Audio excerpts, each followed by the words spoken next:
What is happening, everyone? Welcome back to G-Ball Vision. Today I have for you guys another exciting unboxing to dig into. So let's get into this guy and let's see what we have here. Quite the small package here. That's what she said for sure. So let's see what we got. I know what this is. Yeah, there we go. Okay. So it's been a long time since I bought in a petrified fish. And I have a couple of their really good models. But there's one that has kind of slid by and I just never picked it up. And that time has come to an end here. So you got nice little packaging here, and then they zip these on here, maybe to let you know it's kind of been QC checked, maybe. But let's see what we got. Oh yeah, they do. So originally they didn't include any of this stuff, so now they got a sticker in there for us, microfiber cloth, which is a very nice touch. We have extra hardware, which is a nice touch. We have our knife, which is a nice touch. And then what do we got here? Is that some extra washers too? So what we have, guys, is a knife that I've never handled, never checked out before. This is the Beluga, but this is the mini Beluga. Ooh, yeah. Wow. So this is the mini Beluga, and they have the original Beluga. Now this is coming in 14C 28N steel. So the original Beluga comes in K110, Bowler K110, which is a fine steel. You know, especially right around like the $45, $50 mark. Not a bad steel at all. But for about $5 to $10 more, now you're not going to be getting as substantial of a knife as the Beluga here, but this is going to be a very fair competitor in, you know, your average EDC size. This is going to, you know, this is going to be in a lot of people's wheelhouses right here, this exact size. Before we get too crazy, I want to bring this guy out just so you have an idea. This is the full-size Beluga, which is a big boy. It's a very big boy, very tall, very wide, a very big knife in general. And I love it. I love the big Beluga here. But I've really wanted to try this mini here. You're getting G-Mascus, and they have a couple of different kinds. They do like green, red, orange, and they do some solid colors, I believe, and then they do uncoated and then coated blades. This would be their uncoated, I guess you would say. This is more of like a high polish sandblast. I was going to go with the coated version and the orange. I like the orange, you know, like the copper infused carbon fiber and that sort of thing. So I figured this would, you know, go pretty well with knives like that, because it's kind of reminiscent of the copper infused carbon fiber. You do have nice access to that liner there. Nice chamfer on that liner. And the action, I can feel it breaking in, but the detent is nice and stout, especially on that front flipper. Now the front flipper is not, you know, that's considerably a more minimal front flipper tab than a lot of front flippers are, but it does work very well. You get right on that tab and you are going to send this guy flying open, and it does have a usable fuller on both sides, so you will be able to reverse flick this guy, thumb flick it, And then you can do all the front flipper things, your little heart desires, the rollover. I don't know if we can do, yep, we can do the over the top there. Yep. Yeah, this is nice. Nice and snappy. Love this drop point blade here. You get a little bit of straight. Nice belly going to the pokey tip there. Got some usable jimping here on the spine. Won't mind seeing that extended. And I love this little detail right here where it kind of swedges in or chamfers in. Then it thickens back up at the very last second going to that tip. So that's a nice little touch, and that's where the end of the fuller is there. So that's a nice little design touch right there. And then for the most part, they keep the show side clean. They have their little emblem there up in the top corner, which I have no issue with that whatsoever. It's when you start moving stuff down into here that I start to be very questionable of. And then they got the PF on the pivot there. Completely fine with that as well. A little emblem on the front of the blade does not bother me at all, like what we're seeing here. It's when you got, you have the PF here, then you got Petrified Fish here, plus the logo, and now you have the name of the knife. That's when I start having an issue. I don't mind this on the clip either. Could I do without it? Yeah, I definitely could. But that really don't bother me. And this looks like a very nice clip. Is it the same? Yeah, very similar as the big brother here, but it's going to have a little bit less of a profile when it starts to come up there. And that's one thing we're going to check right now is what's this guy looking like in the pocket here. So we're going to have a nice deep carry here, pretty much ultra deep. You won't see any of that knife poking out above your pocket, so that is a nice touch and very easy over the pocket there, and it has good retention. Good retention there. So that is well done there. And like I said, guys, these are like $60 at tops. So to get a solid, EDC knife that's going to be a great size, a perfect steel for a folding knife, 14C, is, in my opinion, it's a perfect steel. It's tough, it's corrosion resistant, and it's easy to sharpen. Might not have the edge retention of 20 CV or MagnaCut or whatever, but who cares? I don't. I'd rather it be tough as nails, corrosion resistant, and then easy to, put an edge back on it or easy to get it to sharpen back up.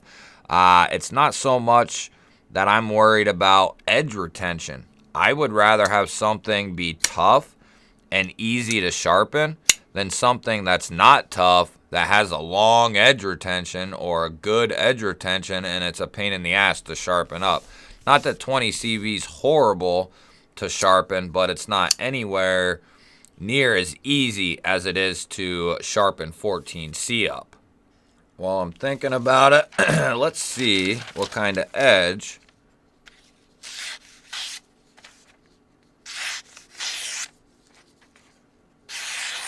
Yeah, buddy. Guys, all the Petrified fishes, I'm waiting for them to kind of have a breakout year. They've been kind of riding the the Beluga and the mini Beluga and then somewhat of the Victor. And then they've had a couple other models come out. Nothing crazy. They've had some good looking models come out though. But they're not pumping them out quite like some of these other companies are. And I don't want them to or expect them to pump out like Kaiser and Civivi and KUBEY and them guys. But on the other hand, on the flip side, I would like to see them, coming out with a couple of models and maybe tweaking on them models. Like, let's do some 14C in the big guy and offer some different materials. Maybe, you know, I like micarta, but let's do some carbon fiber, or let's make a titanium liner lock beluga, you know, in 14C, or some, you know, just something. More options, kind of have some new designs, and then add to them. More options is way better than kind of riding on what you already have. Now, with that being said, they have some outstanding models. The Beluga series, the big guy, and the mini here is fantastic. The Victor is great. They have a couple more. I think it's the PF808 or something like that. It's a little D2 flipper. That thing is solid. There's another one I'm missing that I think I have it. Either way, they have some good models, and I'm hoping that they kind of continue to put models out there, because I like what they do. You know, K110 at $40-ish, and then 14C at like $55, $60. That's a thumbs up for me, especially if it's a solid build like this guy here. And this G10, guys, is some nice looking stuff and some very nice feeling stuff. The pivot's nice and clean. Blade is nice and clean. Lockup is sitting very early, about 20%. That might prove to be an issue. We're about to find out. But all in all, we have a nice looking knife here, guys, and it's going to be easy to carry. It's going to be ergonomic and comfortable in hand. Even if you have bigger hands, you'll be able to get a nice purchase on this guy, and then you have plenty of blade there to get the job done. To me, this is more of a, you know, I could primary carry this guy, but this would be more of a perfect secondary carry for me. But this is in plenty of people's wheelhouses when it comes to the size. So, was it centered? I think it was. I think I looked at it without saying anything. But yeah, we're nice and centered. We have solid lockup there. There's no play in the blade. There's no play in disengagement. And there's no detent lash either. So let's give it a solid lockout here. We are solid. Let's see what we got.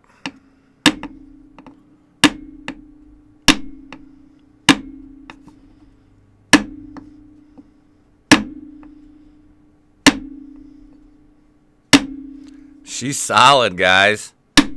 I'm surprised. I really am.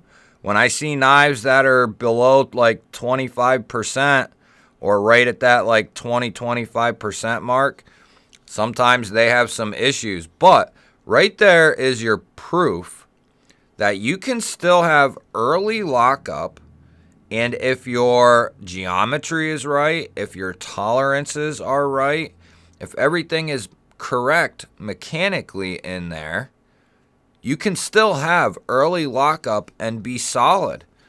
So that's your bread and butter right there. That's your proof. You know, that, because it goes back to, and the case is, you know, likely for some knives where it might need broken in a little bit, you know. But here you have a knife that's right out of the box, only been flicked a few times, and it has very early lockup, which is not an issue if things are done properly. And this is proof right here that you don't need 40% lockup, and, you know, and then you're kind of riding on that. The hope is your lockup at 40% is what's going to keep you there. This looks very, very well done. lots of room to break in. Yeah, see, that looks very, very nice. Just for, I've never tested this one. Let's see what we got. This is about the same exact thing right here. Solid lockout. And this thing's been used and abused, guys. Ooh, so she pops.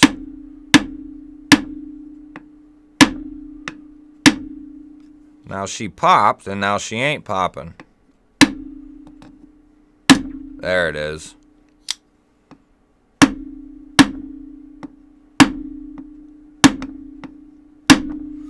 Huh. So it's pretty solid. And that's the weird thing about some knives, guys, is some will fail, but they're very hard to get to fail. And that's the case for the Beluga there, is you can smack it and it won't fail, but if you hit it the right way, you know, with the right amount of force, you can get it to fail. This one I whacked pretty good up and down that spine, and it's solid.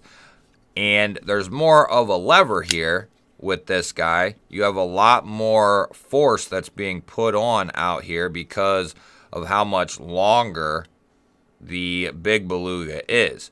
So that comes into play as well. You can put more force, generate more force out there, but that's still going to be an issue if you were to accidentally hit this onto something. It doesn't matter big or small or what have you. If you smack this onto something and it's susceptible to failing, that's going to play a major issue.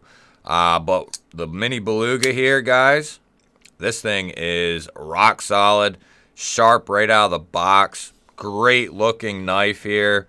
Nicely finished G10, little G10 backspacer that I didn't point out and I missed on. And then you have a nice little hidden lanyard loop back there. And your pocket clip will be reversible as well. So, couple of nice touches on this thing. Nice sharpening choil. You'll get a decent amount of sharpening life out of this guy. Stops about there. So, you know, that's going to give you a nice amount of sharpening. You'll be able to get right up on that edge. You'll be able to get right up on that tip. This is a great size for EDC, guys, right here. We'll do a full in-depth overview of this guy. Let me know what you think down in the comments of this guy. Do you have one? Have you had one? Have you heard of them? I really want to know. Let me know what you think. But for 55, 60 bucks, guys, and the materials you're getting and it being a solid knife, I can give this a definite thumbs up and something to keep your eye on. But we'll know more in the overview to come. Leave a comment down below. Let me know what you think. Don't forget to hit that thumbs up button before you head out. And if you're new to the channel or you've been here before and you are not subscribed, hit that subscribe button down below the video. I would love to have you here. Otherwise, guys, I will catch you on the next one.